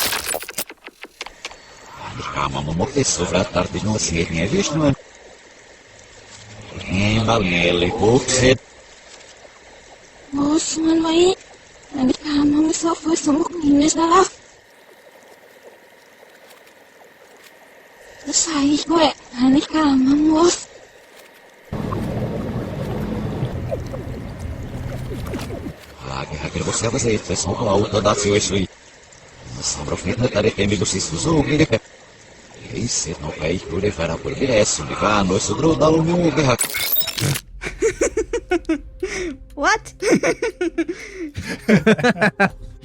Isso mesmo. Ai, meu Deus do céu. É um chutão, né? Precisa deixar claro que eu não assisti em nenhum momento a versão dublada, tá? Então, por isso, a minha ignorância. Mas, enfim, eu acho que é o diálogo entre o pai da Len e a Len quando fala que esse negócio de wired aí é só um sistema aí de comunicação, tá, filha? Não fica não. Daí ela, não, pai, isso aqui é vida real, porra. Essa aqui é a vida louca. Essa nova realidade petista fudida. Não. Uhum. Infelizmente, a resposta está errada. Essa cena do episódio 11, onde o Wade está falando com a Len, que está toda fudida, atropelada, estrupiada, coitada. Aquela cena que eles estão no quarto e ela tá já hiperconectada a wired. Está anêmica, acabou o Cup Noodles lá de casa. É isso aí, então voltamos para a fase da linguagem, só que para a segunda etapa, o Lud acertou e a Miyuki errou a primeira pergunta, e a segunda etapa segue na mesma toada, mas um pouquinho diferente. Os áudios dessa vez serão dublados em inglês, não revertidos, somente em inglês. Vamos ver se vocês também acertam qual é a cena, quem tá participando, o que tá acontecendo, beleza? Vamos lá. Lud, você primeiro novamente. Vou jogar aqui o áudiozinho em inglês para você. Fique ligado. Ok, manda ver.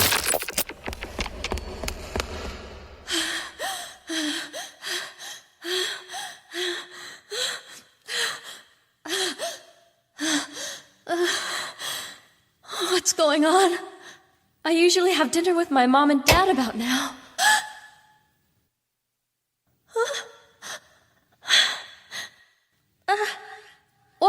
Why me?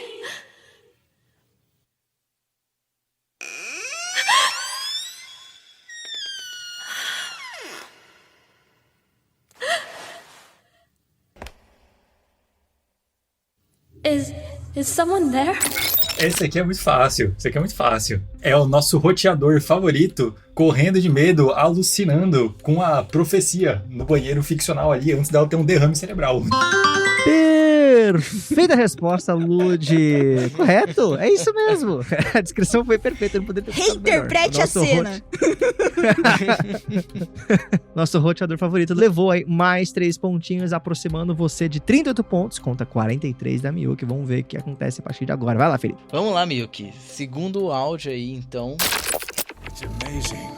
I didn't expect it. You look very lifelike, my dear young lady. What is kids? It's so very peaceful here, isn't it? I just want to relax here forever, I think. Or at least until my body rots in the real world. Do you think that's at all possible? You know what's happening, don't you, Professor? What's this kids all about? It's so beautiful here. As if time will last forever. Show me the experiment data from 15 years ago, Professor. All of it. Believe me, I never meant to put the children in any danger. But that's in the past. I don't mean from 15 years ago. I mean the game all the kids are playing right now in the present. They're reproducing your experiment, aren't they? Somebody dug it out of the trash can when I was out of the office. I thought I had erased all the data, but obviously I have been sadly mistaken. Tell me about the Kensington experiment. Everything. Bom, é o nosso professor aí que idealizou o programa Kids aí, das crianças sendo experimentadas, conversando com Além, naquele lugar paradisíaco com as estátuas olhando pro universo em vez de olhar pra conversa deles. Correta resposta, Miyuki. Faturando aí então mais 3 pontinhos, Miyuki está com 46 pontos contra 38 de Lud, que se aproxima aí finalmente então da sua adversária. Exato. E aí isso dá, né, o encerramento da primeira fase. Só que temos aí uma novidade. Temos uma interfase. Seguinte, para vocês passarem para a próxima fase, vocês vão passar por um teste. E caso vocês falhem nesse teste, vocês vão perder 2 pontos. Olha só que sacanagem. Pois é, para passar para a próxima fase, gente, sem perder os pontos, vocês devem adivinhar qual é a representação correta do seu nome em binário, tá? A gente tem aqui 2 opções para os nomes Miu e Luiz, para ter 4 letras bonitinho, e vocês têm que me falar qual que é a opção correta para vocês não perderem 2 pontinhos. Estou jogando aí no chat as representações em binário do nome de vocês. Eu quero saber, Miu, Lud, qual é o correto de cada um de vocês? Vamos de letra B. Eu vou de A. Cara, impressionante. Surpreendentemente, Felipe, manda os bala. 2 acertaram. Caralho.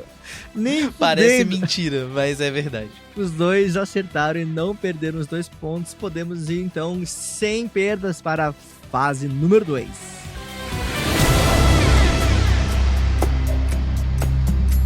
Fase número 2, Senha Forte. Aqui nós temos então questões difíceis, como já de costume aí no nosso Kanshou do Bilhão, mas aí dessa vez valendo 4 pontos para cada um de vocês. E como é o Kanshou do Bilhão do Pesadelo, Imortal, Azteca, Budista, Botafoguense, Arcano, Reticências. Cibernético, Reticências. cada um de vocês deve imaginar que essa pergunta está claramente mais difícil e mais apimentada. Então, começando então por você, Lud, escolha pergunta 1 ou pergunta 2. Pergunta 2. Pergunta número 2. A marca Lucky Strike era conhecida pela sua cor verde intenso nas embalagens de cigarros. Durante os anos 40, no entanto, a embalagem mudou para vermelho e branco. Como parte de uma propaganda de guerra, a empresa adotou o slogan Lucky Strike Green has gone to war, alegando que o cobre utilizado para dar cor à embalagem estaria sendo destinado aos esforços de guerra, o que era obviamente mentira. Que outro material era de fato usado para a coloração verde da embalagem clássica de Lucky Strike? Alternativa A, cromo, alternativa B, cádmio ou alternativa C, bromo? Como é que é? Exatamente. Como é que é? Se vocês não repararam, em um momento do episódio aparece um outdoor de uma propaganda de cigarros sim, baseada no Lucky Strike. Essa é a pergunta. Não, essa não é a pergunta. Meu Deus do céu. Ela odiou muito. Essa não é a pergunta. Vai claramente. se fuder.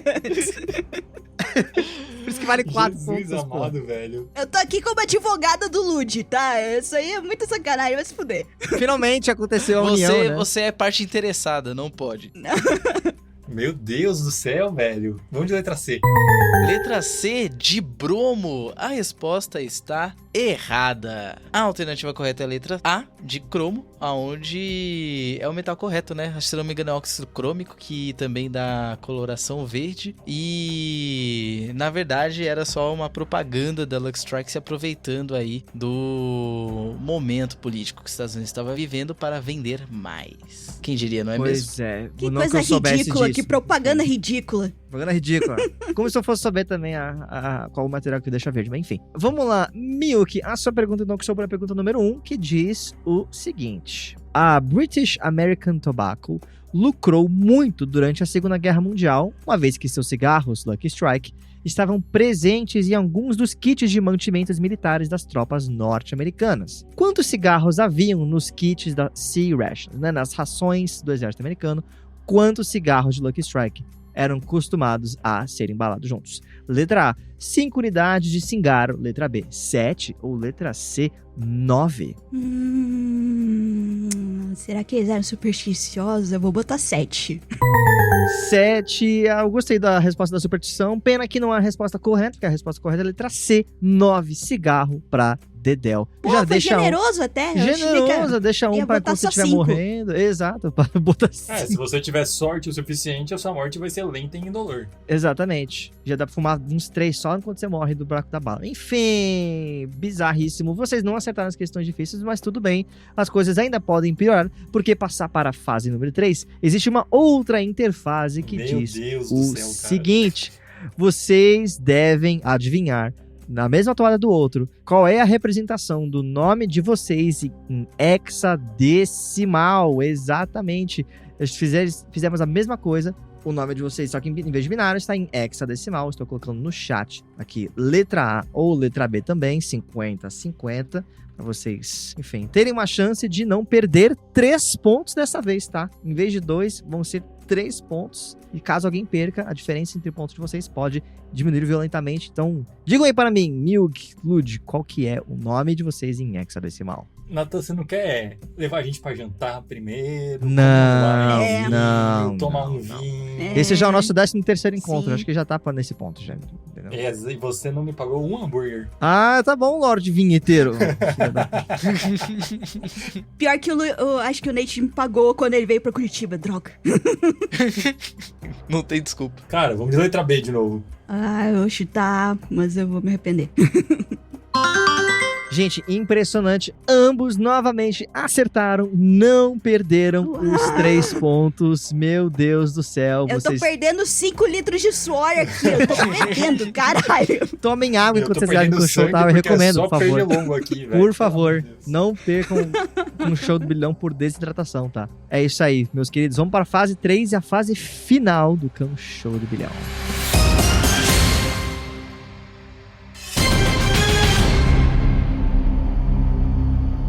Vamos lá. Fase 3, decodificação. Temos aqui nessa fase, então, nossas clássicas já perguntas de o que é, baseado nos elementos que o anime apresentou pra gente ao longo desses 13 episódios. Eu sabia!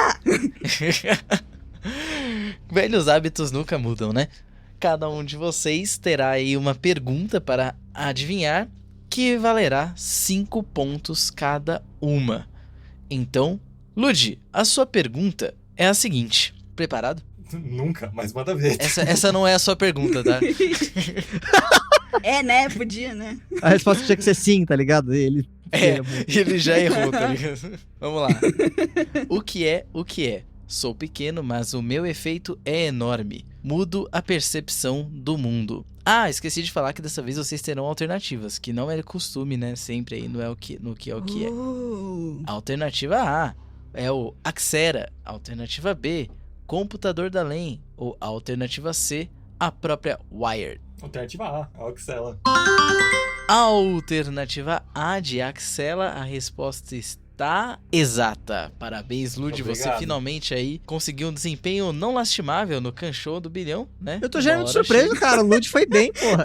Você tá botando pra baixo. Ah, nem vem que teve uns outros episódios aí que eu gabaritei, tá? Nos últimos ele gabaritou, é verdade. Exato, poxa. Uhum. Muito bem, querido. Vamos lá, então, Miyuki, o seu Obrigado, que é o obrigado. que é diz o seguinte: finjo ser algo que não sou e isso custou caro. Letra A, a Mika. Letra B, a Arisu. Ou letra C, o streamer maluco. O streamer maluco. Gente do céu, que tá pegando? Vocês estão acertando tudo hoje, gente. Tá fácil, tá difícil? Que porra é essa? Parabéns aí. Ganhou 5 pontinhos também a Miyuki. E com isso, a gente chega no placar final de 51 pontos pra Miyuki e 43 pontos pro Lud. Foi bom, cara. Foi bom. A diferença foi menor do que eu esperava. Parabéns, Lud. Você se redimiu no final das contas. Obrigado. Mas ainda obrigado. perdeu. Eu quero anunciar aqui como perdedor da nova temporada do Kanshou, o Lud. Otário. Otário, mano. Eu não vou nem dar parabéns pra Miyuki, porque era obrigação dela ganhar do Lud. Você guardou é o verdade. cinturão, tá valendo. Guardou o cinturão, exatamente. Parabéns, Miyu. A gente tá te devendo, então... Volta pro armário aqui. Eu volto na temporada 6 de Jojo. a gente tá devendo, então, o quê? 2 bilhões de obrigado? 2 bilhões de parabéns. 2 bilhões de parabéns. A Parabéns. gente, então, encerra a 9ª temporada. Meu Deus do céu, que loucura que foi. Esse aqui foi o Kanshou do Bilhão do Pesadelo Mortal, Ataque Budista, Botafoguense, Arcano Nocturne, Cibernético. E a gente vê vocês na próxima temporada. Um beijo. Tchau. Foi um prazer. Beijo, gente. Beijão, gente. Obrigada pela jornada.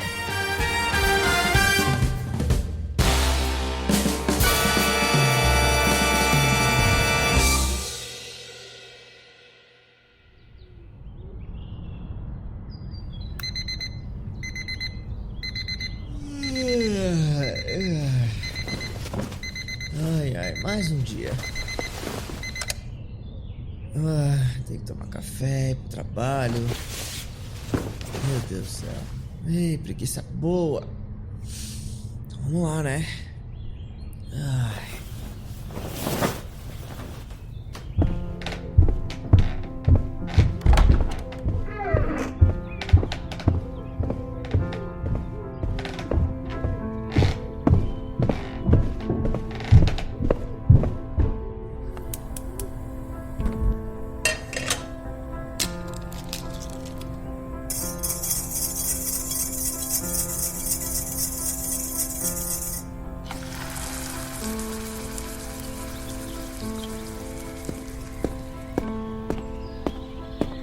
Opa, bom dia.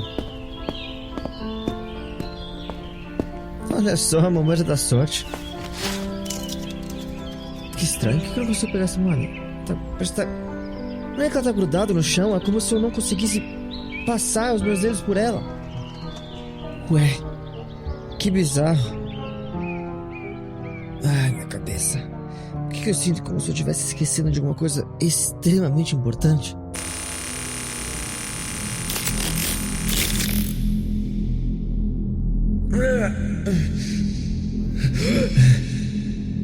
O que foi isso?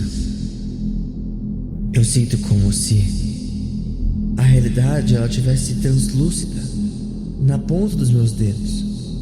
Um véu molhado esvoaçante. Eu consigo encostar se eu só forçar um pouquinho, eu consigo passar.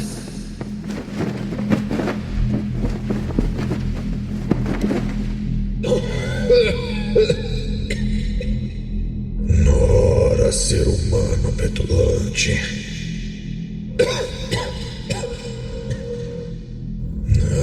Quem diria que você iria descobrir? Mas tudo bem. Após todos esses anos, eu acho que eu ia cometer um erro. Você, aquele demônio desgraçado que acabou com a vida de todo mundo que eu conheço. Acabou com todo o planeta. que é isso aqui? O que eu tava vivendo? Eu acho que... Como não tenho muita mais volta, eu posso te contar. Infelizmente. Ria o quanto quiser, mas... Eu fui vítima do meu próprio desejo. Seu próprio desejo? Quer dizer que você então finalmente consumiu tudo? Ai, não aguentou, não é? Olha só. Não me surpreende, tá? Não me surpreende que você... não tenha contado com a existência de si nos outros. Você não se tornou um só demônio. Você se fragmentou em incontáveis pedaços. E por mais que não tivesse nada que eu pudesse fazer, seja lá em quanto tempo passei desconexo da realidade, cedo ou tarde, o seu fim já estava marcado. O que me preocupa agora é o que vai acontecer após a sua destruição. Você está se fragmentando cada vez mais, não é?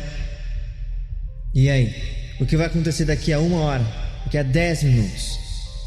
Se sua existência depende de uma permanência consciente coletiva, eu sinto muito. O mundo ele é volátil, querido. A alma humana ela é volátil. E você nunca teve uma chance. Se materializar aqui foi o seu maior erro. E eu só podia deixar você sair de dentro de mim para essa profecia de suicídio que se completou sozinha. Eu sinto muito. Não há materialidade que comporte toda a sua ganância. O seu tamanho ele é limitado, assim como a sua compreensão do universo. Então diga adeus a esse seu reinado falso de papel. E pode deixar que eu vou tomar conta.